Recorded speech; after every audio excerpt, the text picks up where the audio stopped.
ఉమ్మడి పశ్చిమ గోదావరి జిల్లాలో జనసేన పరిస్థితి రోజు రోజుకు తీసికట్టిగా మారుతోంది.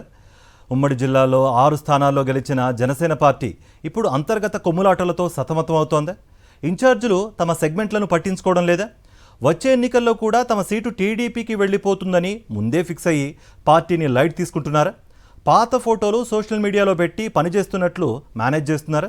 అసలు ఏలూరు నియోజకవర్గంలో ఏం జరుగుతోంది? కూటమి పొత్తు ఇలానే మరో 15 ఏళ్ల పాటు కొనసాగుతుందని పవన్ కళ్యాణ్ స్టేట్మెంట్ ఇచ్చారు.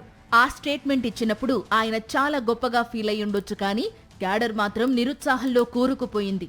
ఈ ఎన్నికల్లో సీటు దక్కని జనసేన నేతలు వచ్చే ఎన్నికలపై కూడా ఆశలు పెట్టుకోవడం వేస్ట్ అనే అభిప్రాయానికి వచ్చేశారు. ఎక్కువ శాతం సీట్లు టీడీపీకే వెళ్లిపోగా మిగిలిన అరకొర సీట్లలో తమ నియోజకవర్గం ఉంటుందో ఉండదో అనే భయంలోకి జనసేన నేతలు వెళ్లిపోయారు.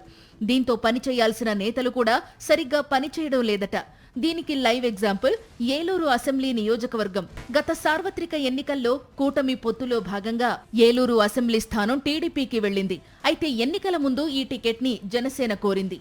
జనసేన ఇన్ఛార్జ్ రెడ్డి అప్పలనాయుడు ఎలా అయినా ఏలూరు స్థానాన్ని దక్కించుకుని ఎమ్మెల్యేగా గెలుపొందాలని ఎన్నో ఆశలు పెట్టుకున్నారు.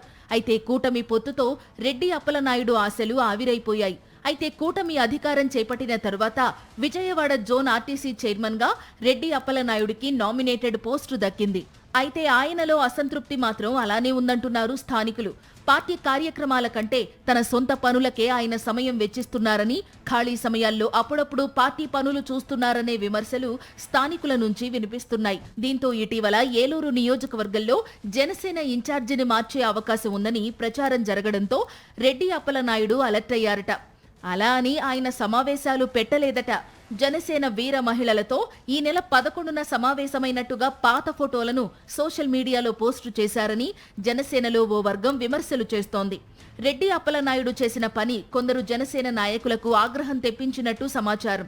కనీసం ఎవరికీ చెప్పకుండా మీటింగ్ పెట్టినట్లుగా పాత ఫోటోలు పోస్టు పెట్టి అధిష్టానాన్ని మోసం చేస్తూ పార్టీ ప్రతిష్టను దిగజార్చారంటూ ఆయనపై ఆగ్రహం వ్యక్తం చేస్తున్నారట కొంతమంది కార్యకర్తలు. పార్టీ అధికారంలోకి రావడానికి ఎంతో కష్టపడి పనిచేసిన తమకు ఇప్పుడు ఇలాంటి పరిస్థితి ఏంటని సగటు జన సైనికుడు ఆందోళన వ్యక్తం చేస్తున్నాడు. నామినేటెడ్ పోస్టులు దక్కించుకున్న ఇన్ఛార్జీలు దర్జాగా తమ పదవులు అనుభవిస్తూ కార్యకర్తలను క్యాడర్ ని గాలికి వదిలేశారని కొంతమంది ఆరోపిస్తున్నారు.